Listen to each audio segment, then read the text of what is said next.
Hello friends, आज हम बात करने जा रहे हैं रिफ्रैक्शन ऑफ लाइट के बारे में। रिफ्रैक्शन ऑफ लाइट के बारे में हमें बात करने के लिए सबसे पहले हमें पता होना चाहिए रिफ्रैक्शन क्या होती है।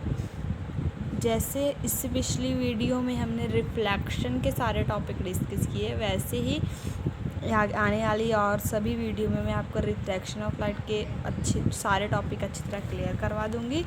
अब हम सबसे पहले देखते हैं कि इसकी डेफिनेशन क्या होती है। The phenomena of change of path of light as it goes from one medium to other is called refraction of light.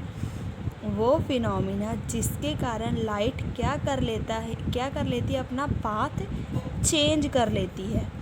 जब वो क्या करती है, एक मीडियम से दूसरे मीडियम में जाती है, उस फिनोमिना को हम क्या कहते हैं, रिफ्रैक्शन ऑफ लाइट। रिफ्लेक्शन में आप सभी को याद ही होगा क्या होता था कि पाथ चेंज होता था लाइट का, पर मीडियम जो है वो सेम रहता था।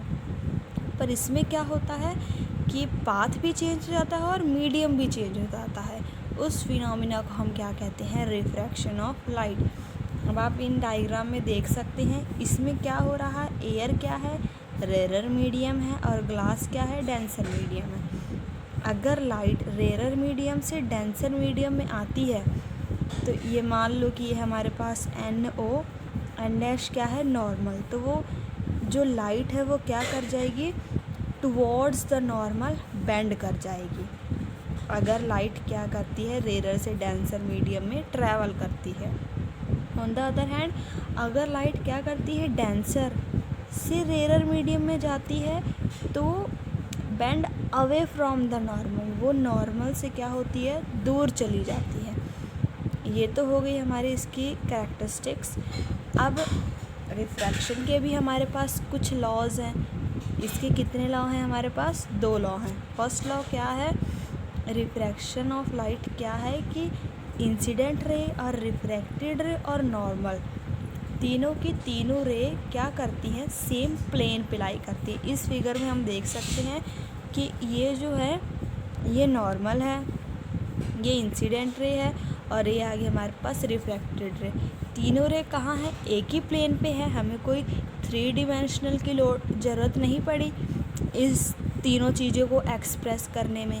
एक सिंगल प्लेन काफ़ी है इन तीनों चीज़ों को एक्सप्रेस करने के लिए। वही इसका फर्स्ट लॉ है कि इंसिडेंट, रिफ्रैक्टेड और नॉर्मल तीनों क्या करती है, सेम प्लेन पे लाई करती हैं। सेकंड लॉ क्या है, ratio of sine of angle of incidence to the sine of angle of refraction. वो क्या है, कांस्टेंट है। अगर वो medium B with respect to medium A से लाइट ट्रैवल कर रही है तो, और इसे हम क्या कहेंगे, जो कांस्टेंट है उसे कहते हैं हम रिफ्रैक्टिव इंडेक्स। ठीक है, समझ आ गया कि क्या कहने की कोशिश कर रही हूँ कि sine I by sine R की जो रेशो है वो कांस्टेंट रहती है, और उस कांस्टेंट रेशो को हम क्या कहते हैं, रिफ्रैक्टिव इंडेक्स। सेकंड लॉ को हम और क्या कहते हैं, स्नेल्स लॉ भी कहते हैं। और ये जो अबव दोनों लॉज हैं ये स्फेरिकल रिफ्रैक्टिंग सरफेस के लिए एप्लीकेबल हैं पूरी तरह। अब हम बात करेंगे रिफ्रैक्टिव इंडेक्स के बारे में कि ये होता क्या है, इसे हम यूज़ कब करते हैं। ये होता तो एक कांस्टेंट ही है, और इसे यूज़ कब करते हैं, जब कोई भी लाइट एक मीडियम से दूसरे मीडियम में जा रही होती है तो हम वहाँ पे किसका यूज़ करते हैं, रिफ्रैक्टिव इंडेक्स का। अब ये जो कांस्टेंट है AμB, ये है रिफ्रैक्टिव इंडेक्स। इसे हम कैसे बोलेंगे, refractive index of medium B। Medium B का क्या मतलब कि वो मीडियम जिसमें से रिफ्रैक्टेड रे पास कर रही है with respect to medium A। Medium में क्या होता है, जिसमें से इंसिडेंट रे ट्रैवल कर रही है, वो मीडियम। इसका मतलब कि जिसमें इंसिडेंट रे ट्रैवल कर रही है लिखेंगे तो ऊपर ही, पर इसे बोलेंगे कैसे, refractive index of medium B with respect to medium A। अगर ये तो होगा कि जब मीडियम में क्या हो, एयर हो। अगर मीडियम में क्या होता है, वैक्यूम, तो जो इन दोनों की कांस्टेंट रेशो है इसका एक नया नाम आ जाता है एब्सोल्यूट रिफ्रैक्टिव इंडेक्स। वैसे तो रिफ्रैक्टिव इंडेक्स कहते हैं अगर मीडियम ए एयर होता है, पर अगर मीडियम में वैक्यूम हो जाता है तो हम उसे क्या नाम देते हैं, absolute refractive index. Absolute refractive index को हम कैसे डिफाइन करते हैं, ये किसकी रेशो है, ratio of velocity of light in vacuum to the velocity of light in medium. इन दोनों की रेशो को C/V को हम क्या कहते हैं, एब्सोल्यूट रिफ्रैक्टिव इंडेक्स। और जिस मीडियम में म्यू की वैल्यू ज़्यादा होती है उस मीडियम को हम क्या कहते हैं, ऑप्टिकली डेंसर मीडियम। मतलब कि उस मीडियम में जो लाइट है उसे ट्रैवल करने में थोड़ी मुश्किल आती है, इसीलिए उसे हम कहते हैं ऑप्टिकली डेंसर मीडियम। इसी कारण उस मीडियम में म्यू की वैल्यू क्या आती है, ज़्यादा आती है। और जिस मीडियम में म्यू की वैल्यू कम आएगी तो वो क्या होगी, ऑप्टिकली रेयर मीडियम होगी और उसमें लाइट को ट्रैवल करने में भी ज़्यादा मुश्किल नहीं आएगी।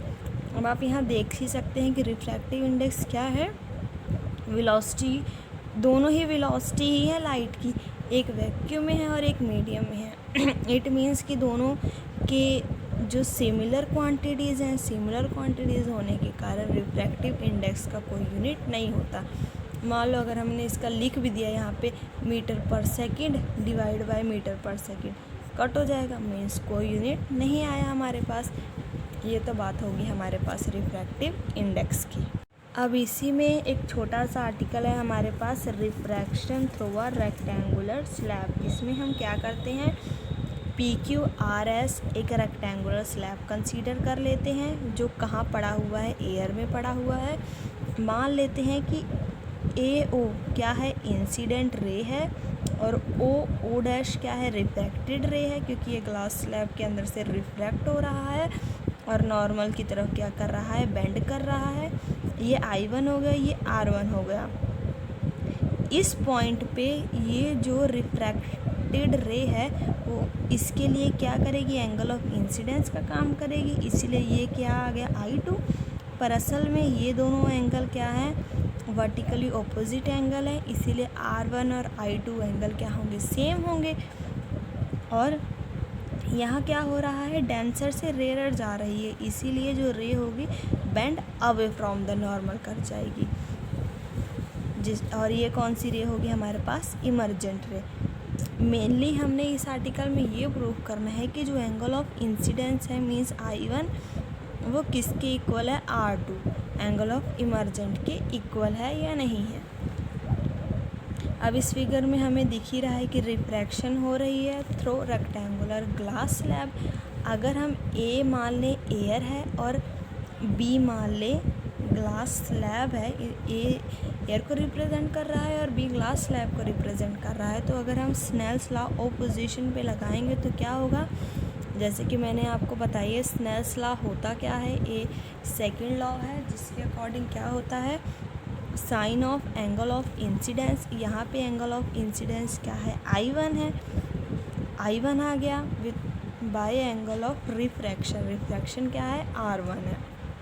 और यहाँ पे क्या हो रहा है, रेयर से डेंसर मीडियम में जा रहा है। इट मीन्स हम क्या लिखेंगे, A म्यू B, और इसे बोलेंगे कैसे, refractive index of medium B with respect to medium A। अब सेकंड बात हमारे पास क्या आ गई कि हम स्नेल्स लॉ कहाँ लगाते हैं, एट पॉइंट O डैश, जहाँ पे रे क्या कर रही है, डेंसर मीडियम से रेयर मीडियम में जा रही है, मींस ग्लास से एयर में जा रही है। तो यहाँ पे क्या लिख दिया हमने, B म्यू A और sine I2 by sine R2। मैंने आपको कहा ही था I2 और R1 इक्वल हैं, इसीलिए हम क्या करेंगे, यहाँ पे I2 की जगह क्या लगा देंगे, R1 लगा देंगे, और ये इक्वेशन हमारी कौन सी बन जाएगी, equation 2। From the principle of reversibility of light, इस प्रिंसिपल के अकॉर्डिंग क्या होता है, जो रिफ्रैक्टिव इंडेक्स ऑफ मीडियम में विद रिस्पेक्ट टू B है उसे हम क्या लिख सकते हैं, 1 by refractive index of medium B with respect to A। इसे हमने क्या मान लिया, इक्वेशन 3 मान ली। और इस इक्वेशन 3 को हम किस में पुट करेंगे, इक्वेशन नंबर 2 में, जिससे क्या हो जाएगा, कि ए म्यू बी किसके इक्वल आ जाएगा, sign R2 upon sine R1। ये हमारे पास कौन सी इक्वेशन बन गई, फोर्थ इक्वेशन में। आप वीडियो को थोड़ा पीछे करके देख सकते हैं कि इक्वेशन 2 कौन सी है। और उसी तरह हम फिर क्या करेंगे, इक्वेशन 1 और ये जो इक्वेशन 4 है उन दोनों को अगर कंपेयर करेंगे तो हम क्या देखेंगे कि दोनों का लेफ़्ट हैंड साइड सेम है। लेफ़्ट हैंड साइड सेम होने के कारण उसका राइट हैंड साइड भी इक्वल आएगा।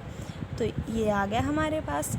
अगर हम मान लें कि इन दोनों को कट भी कर दिया साइन R1 को, तो क्या बच जाएगा, साइन I1 किसके इक्वल बच जाएगा, साइन R2 के। और ये दोनों एंगल सेम कब होंगे, जब I1 किसके इक्वल होगा, R2 के। तो जो हमने प्रूफ करना था वो प्रूफ हो गया। इसका मतलब क्या हुआ कि एंगल ऑफ इंसिडेंस किसके इक्वल है, एंगल ऑफ इमर्जेंस के। इससे हम ये कह सकते हैं कि अगर लाइट रिफ्रैक्ट कर रही है through a rectangular glass slab, जो इंसिडेंट रे है और जो इमर्जेंट रे है दोनों क्या होंगी, एक दूसरे के पैरेलल होंगी। पैरेलल होने के कारण उन दोनों का एंगल भी क्या होगा, सेम होगा। अब हम बात करते हैं रिफ्रैक्शन बाय स्फेरिकल लेंसेज। इसमें सबसे पहले हम ये देखते हैं कि लेंस क्या होते हैं। ये lens is a portion of transparent glass bounded by 2 spherical surfaces. Lens क्या होते हैं, ट्रांसपेरेंट ग्लास के बने होते हैं और ये 2 स्फेरिकल, जैसे 2 स्फेरिकल सरफेस हो गए उनसे क्या होते हैं, बाउंड किए होते हैं। उन्हें हम क्या कहते हैं, लेंस कहते हैं। लेंस होते कितने तरह के हैं, 2 तरह के होते हैं, कन्वेक्स लेंस और कनकेव लेंस। कन्वेक्स लेंस क्या होते हैं, ये है हमारे पास कन्वेक्स लेंस। अब फिगर से हम देख ही सकते हैं ये क्या होते हैं, thicker at the middle and thinner at the edge. उसे हम क्या कहते हैं, कन्वेक्स लेंस। और कनकेव लेंस क्या कहते हैं, किसे कहते हैं, ये क्या होते हैं, thinner at the middle and thicker at the edges. Hope आप लोग को वीडियो समझ आई होगी। इस पूरी वीडियो में हमने लेंस के रिफ्रैक्शन के बारे में बात की, लेंस के बारे में बात की, लॉज ऑफ रिफ्रैक्शन के बारे में पढ़ा, एक छोटा सा आर्टिकल भी ड्राइव किया। अब नेक्स्ट वीडियो में हम क्या बात करेंगे, डेफिनेशंस के बारे में, जो इस रिफ्रैक्शन के टॉपिक के साथ मिलती जुलती हैं, मतलब कुछ इम्पॉर्टेंट डेफिनेशंस हैं। Thanks for watching my video.